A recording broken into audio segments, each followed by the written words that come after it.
अस्सलाम वालेकुम। मैं जहांज़ैब अली इस वक्त वाशिंगटन डीसी से आपके सामने मौजूद हूँ। और वाशिंगटन डीसी में जैसा कि आपको ख़ुद मालूम है कि पूरी आलमी दुनिया के मामलात के लिए इंतहाई अहमियत का हामिल है।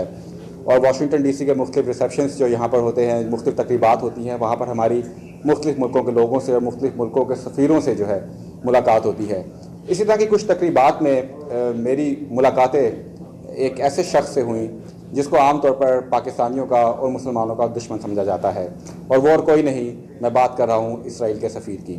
इसराइल के जो सफ़ीर हैं रॉन डर्मर, बड़ा ही इन्फ्लुएंस रखते हैं यहाँ पर। और उनसे जो मेरी जो एक दो मुलाकातें हुई उसमें उन्होंने मुझसे इस ख्वाहिश का इज़हार किया, जब उन्हें मालूम हुआ कि मैं पाकिस्तान से हूँ, और बड़ी गर्मजोशी से मेरे साथ मिले और इस ख्वाहिश का इज़हार किया कि क्यों ना एक इंटरव्यू, उनका एक मैसेज पाकिस्तान को भिजवाया जाए कि पाकिस्तान के साथ कितने अच्छे ताल्लुकात इसराइल करना चाहता है और जो भी मामलात हैं।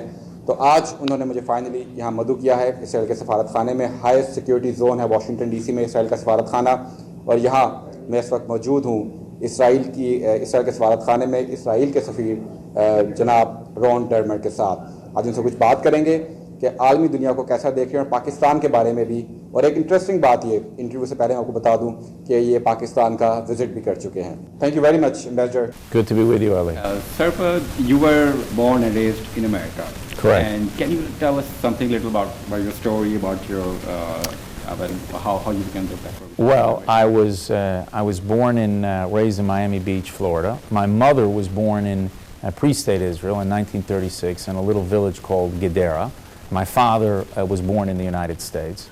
And they met here and were married here, and I grew up here for pretty much the first until I was 18 in Miami, and then I went to school at the Wharton School of Business. And the reason why I went to the Wharton School of Business is because I read a book when I was 15 years old called The Art of the Deal, which was written by this very impressive American entrepreneur named Donald Trump. This is a true story. And I was 15 or 16 and I read this book, and he said that Wharton was the best business school in America. So then I ended up going to Wharton. And then I went over to, did another degree at Oxford at the university. And after I graduated Oxford, I moved to Israel in 1996, and I made Aliyah there, which means to immigrate to Israel the next year. And I've been there since. And how I ended up becoming Israel's ambassador is, I think, a long story, and we only have about a half hour together. So we'd have to do a kind of 27-part miniseries. But I worked with a very prominent a figure in the Jewish world, Natan Sharansky, who was in a Soviet prison for 9 years, and he was released in the 1980s, came to Israel, established a party of new immigrants. We had a lot of new immigrants who came from the former Soviet Union when the Iron Curtain fell, about 1 million of them. He started a political party.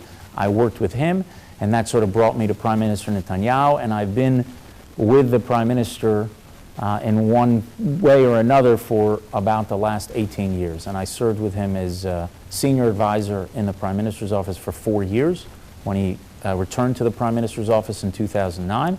And after 4 years there, I was sent to Washington a few months later, and I've been here almost 5 years now. And it's, of course, as you know, being in Washington, it's incredibly boring what happens in Washington. There's no news, nothing to discuss. But pleasure to be with you. So you are considered a big shot here in Washington, D.C. I know about it, right? I Googled it, I just researched about you, and you're also considered Prime Minister Netanyahu's closest advisor. So can you tell us something about Mr. Netanyahu, his vision for Israel and his vision for the entire world? Well, I think we have less aspirations in Israel to have visions for the entire world. We'd like to see a world safe and prosperous and peace, not just in our region but beyond. But his vision for Israel is he wants Israel to have a secure future. He sees Israel as a rising global technological power, which would help secure our economic future. But hopefully that strong economy could help you build a strong military, strong security. And hopefully that strong military and security will bring us closer to all our neighbors and help us live in peace with all our neighbors. Because ultimately, you know, Israelis want to ensure that we have a secure state, that we have a prosperous state, and ultimately a state that's at peace with all its neighbors and countries well beyond. Sir, Israel is being portrayed as enemy of all the Muslims world, you know, obviously because of the Israel and Palestine conflict. So are you guys really the enemies of Muslims? No, it's an absurd. thing to say. You know, in the Middle East, the one place where Muslims are free is in the State of Israel. That's a fact. The one place where they're free to say what they want, they can criticize their government. They sit in our parliament. Muslims sit in our parliament. They serve as judges. They serve as diplomats. They go to a hospital in Israel. And when you go to a hospital in Israel, not only will you see Muslim patients, you're going to see Muslim doctors there. So this perception of Israel is completely false. We see all our citizens as being equal, have equal individual rights before the laws. What's unique about Israel, it is the one place where the Jewish people have a collective right of self-determination. Israel's the nation state of the Jewish people, but it's also a place that has equal rights for all its citizens, Muslims, Christians, Druze, Circassians, you name it, people have equal rights in Israel. And I think to cast Israel as an enemy of the Muslim world is something that governments have tried to do for the last 70 years to a lot of times divert attention from what they were doing. And what the good news, Ali, is that it is beginning to change in our region. It is beginning to change. It's particularly beginning to change in the Gulf, because I think that those countries and other countries in the region are starting to understand, you know, Israel is not our enemy. Israel is actually a potential partner for fighting our enemies. We have common enemies, and it could be Iran and its dangerous regime. It could be forces like ISIS or Al-Qaeda before it, or what will come after. And there's something else that some of our neighbors are realizing, is the potential to work with Israel and Israeli technology to help solve problems for their people. Look, there are two great centers of innovation in the world. One of them is to the west of where we are in California, called Silicon Valley. The second great center of innovation in the world is in Israel.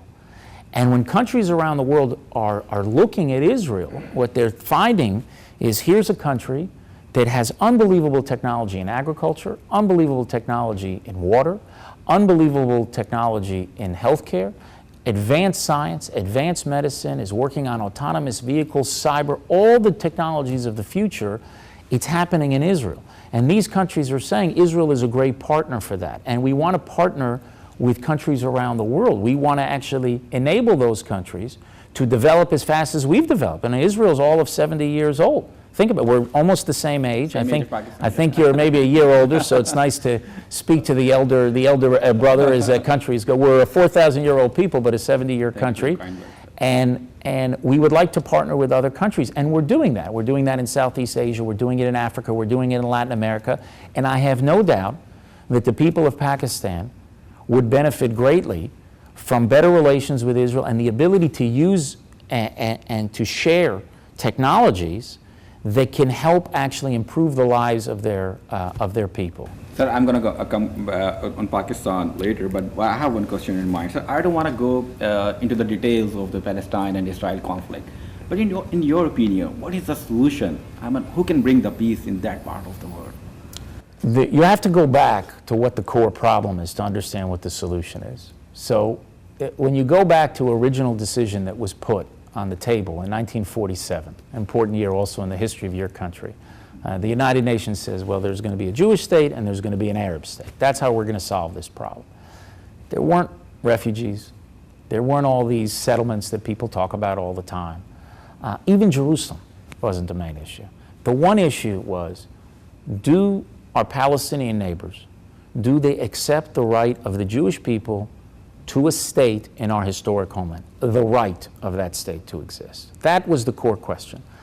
When Palestinians cross the Rubicon and answer yes to that question, we will be able to solve all these other problems. The problem is this is not a territorial conflict. I wish it were. Territorial conflicts can be resolved. You know, you move a border here, you move a border there, you can resolve it and you can figure out a solution. This is a conflict that has gone on for nearly a century, 30 years before the State of Israel was established, where the conflict is all about whether or not our Palestinian neighbors and beyond will recognize the right of the Jewish people to a state in that territory, somewhere in that territory. Once they do that, I think that you're going to see that this conflict can be solved a lot faster than people think. Unfortunately, for 100 years, the Palestinian national movement wasn't dedicated to building a state to exist peacefully next to the Jewish state of Israel, but to actually creating a state to destroy Israel. And those forces within Palestinian society that are wedded to Israel's destruction are very strong. You have Hamas that controls half of Palestinian politics. They're openly committed to Israel's destruction. They don't want to see any peace agreement with a Jewish state the size of a postage stamp. And then you have other forces, the Palestinian Authority, that unfortunately have not been willing thus far to confront the first half, to confront those other forces that are calling for our destruction. I hope the day will come soon where a Palestinian leader will emerge that will both recognize our right to exist and that will try to lead his nation to a historic peace agreement with the one and only Jewish state. You know, when Israel faced an Arab leader who wanted peace and who spoke about peace to his own people, we made peace. When we faced Sadat, the Egyptian president, and he reached out and he said, I want to end this conflict, you know, once and for all, we were able to forge a historic agreement where Israel made huge concessions, which was the Sinai, which I don't know if your viewers know, is about 3 times the size of the state of Israel. And when we faced King Hussein in Jordan, and he wanted to have peace with Israel, we made peace. When we face a Palestinian leader who truly wants peace, who's prepared to recognize the right of the Jewish people to a state of our own, you will see we'll be able to forge a lasting peace. So do you think this peace. conflict needs any mediator, like U.S. or somebody else? I think mediators can help.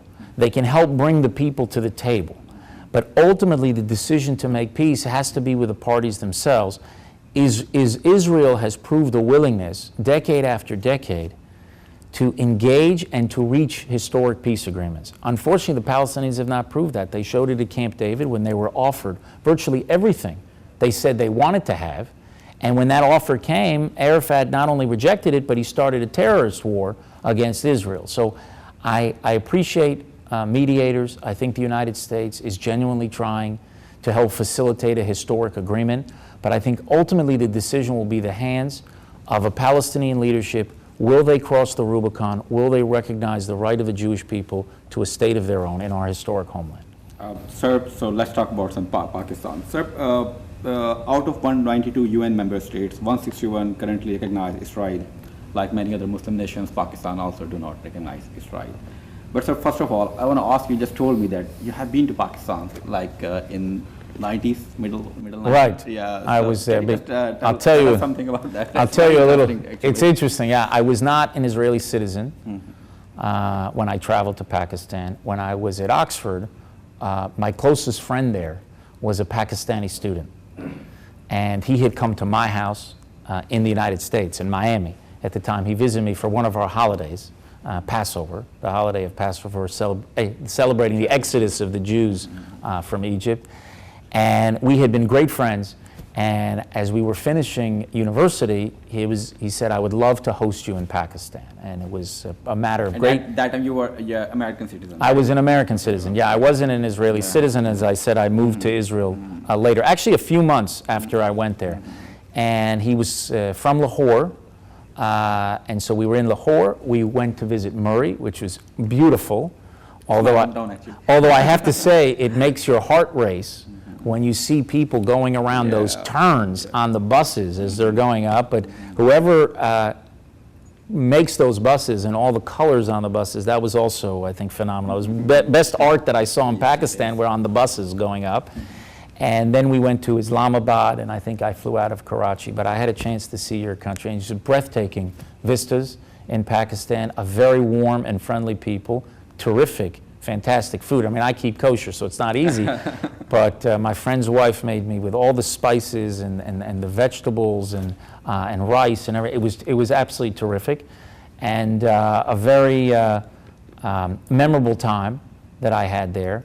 And I appreciated very much his friendship, and he introduced me to a bunch of his friends who were also wonderful people. So I think the people-to-people relationship between Pakistanis and Israelis, between Muslims and Jews, I have no doubt that we can solve all those problems. Actually, we should have more contact, not less.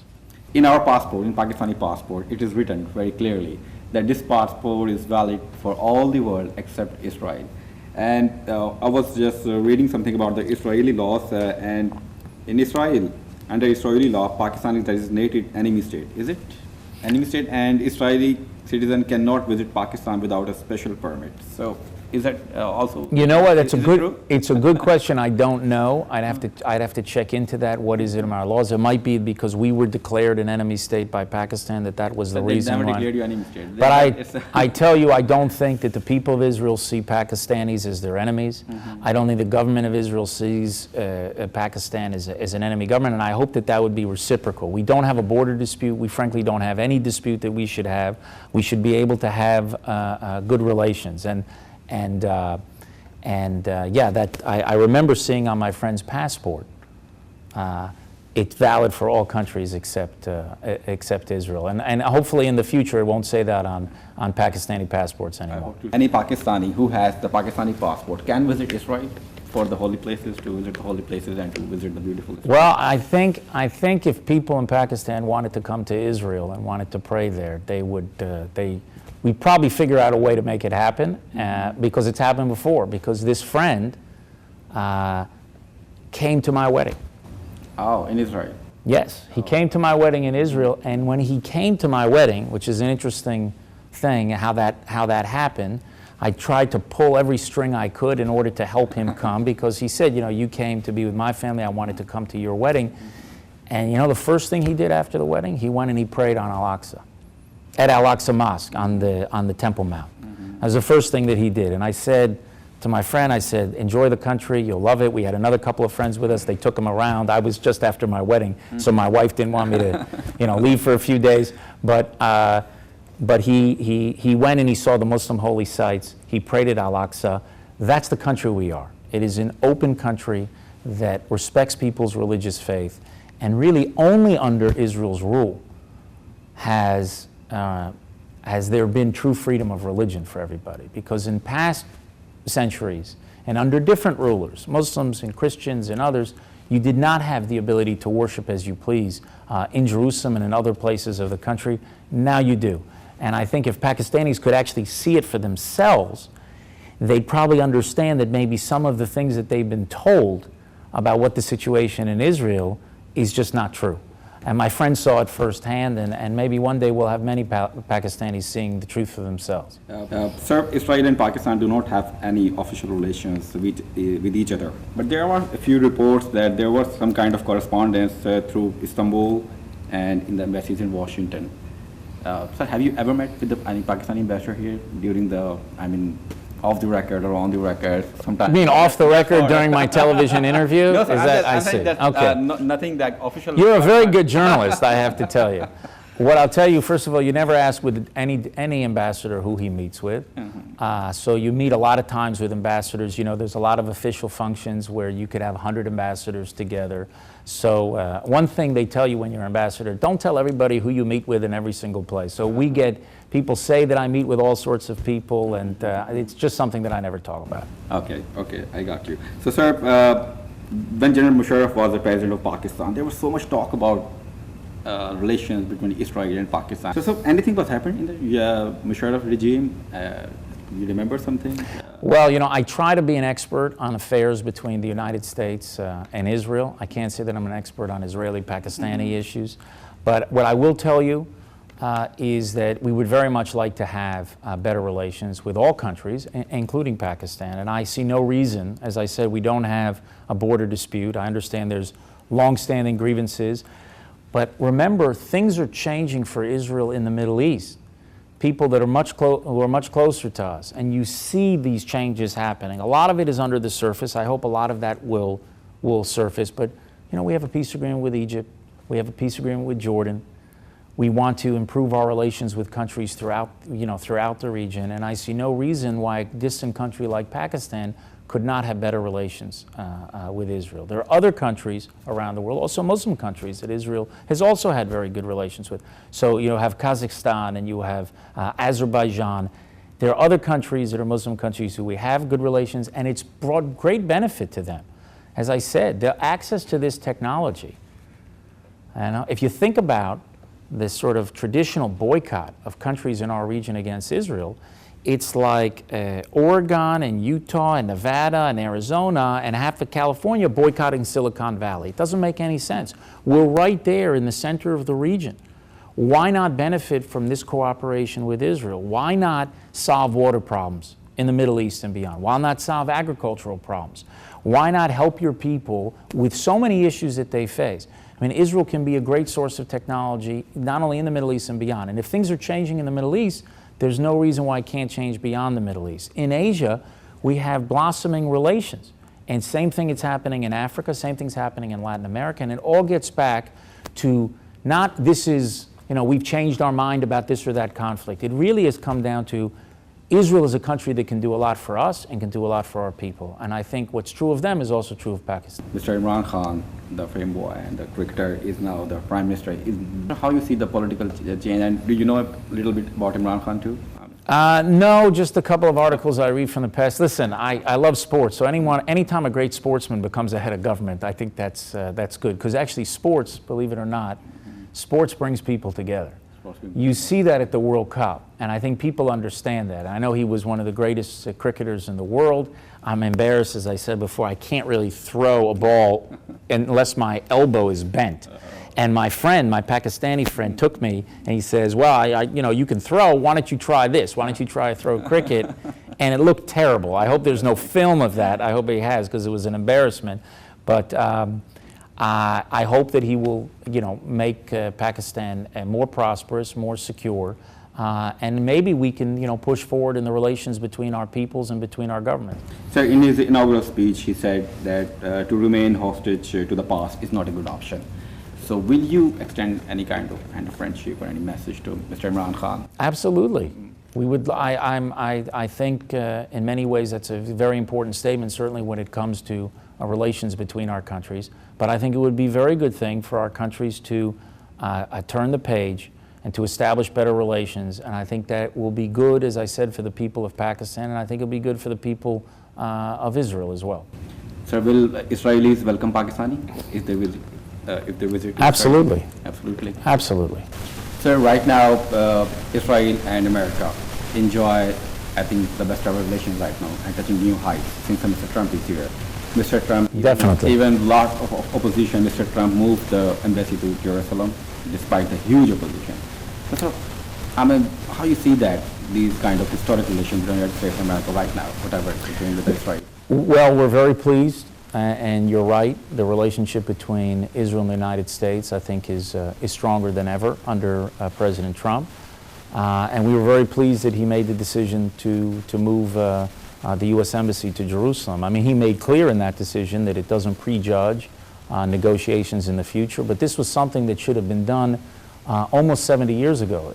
Jerusalem has been our capital for the last almost 69 years. It was about a year after the state was established that we moved our embassy there, and there was no reason why the United States Embassy should not be in Jerusalem.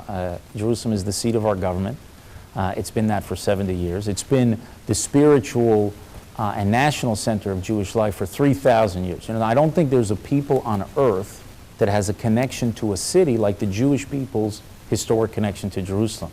But in modern times, with the birth of Israel, that's been our government for 70 years. That's where the Prime Minister is, and that's where the President is, and that's where the Supreme Court is, and the Knesset, and everything. And something else that you should be aware of. There's not a single serious peace proposal that is put on the table ever, or will ever be put on the table, where Jerusalem will not be Israel's capital. So this idea that the United States should not have a capital in Jerusalem, it should not recognize Israel's capital as being Jerusalem, or should not put their embassy in Jerusalem, I just think is much ado about nothing. I don't think it undermines the prospects for peace. I actually believe that this decision ultimately will help advance peace. Because for us to have peace with our Palestinian neighbors, there must be a basic recognition not only of Israel's power and might, but also about Israel's right, the Jewish people's right to be in their historic homeland, our ancestral homeland. We have a right to be there. And I think when our neighbors recognize that right, I think then we can get into a negotiation and hopefully achieve a historic peace settlement that would be good for us, and I think good for people well beyond the region. So it means you believe that United Nations has lost its territory. The United Nations itself? Yes. Well, here we were talking about the UN Human Rights Council. No, look, the United Nations has a problem. I'll tell you what the problem is. It's an amalgam of dictatorships and democracies together. I'd like to see an alliance of free nations that stand together and pass judgment, because countries who do not give their people the right to vote, vote at the UN. They do not represent their people, they represent themselves. A lot of them are corrupt regimes, they're authoritarian regimes, they can be totalitarian regimes, but the UN is the one body in the world where all the governments are present. So it does have some value. But an organization like, or an institution like the General Assembly of the UN, this is not an organization with moral authority. In the UN Security Council, you have the great powers, and at least the United States has a veto there. So they can prevent absurd decisions from being made there. But the UN has a problem. When we're living in a world where all countries are free, then not only would you have the UN be a place where all peoples are represented there, but when they'd have actually real moral authority. But when I hear a country like Venezuela, or a country like Iran, or a country like Syria pass judgment on Israel's human rights record, it's a joke. And we feel very grateful that right now, under President Trump, his leadership, and with Ambassador Haley at the UN, she is pushing back against the hypocrisy and absurdity at the UN. And she's defending Israel there, because to defend Israel is to defend democracy, and it also means defending the truth with all of these resolutions that are tried to pass at the United Nations. So we're deeply grateful for the Trump administration's position at the UN. Sir, thank you very much for your time. My pleasure. It was an honor to be with you, and thank you very much to be with you. And maybe I'll have a chance to go to Pakistan a second time. Inshallah. All right. So thank you very Take care. much.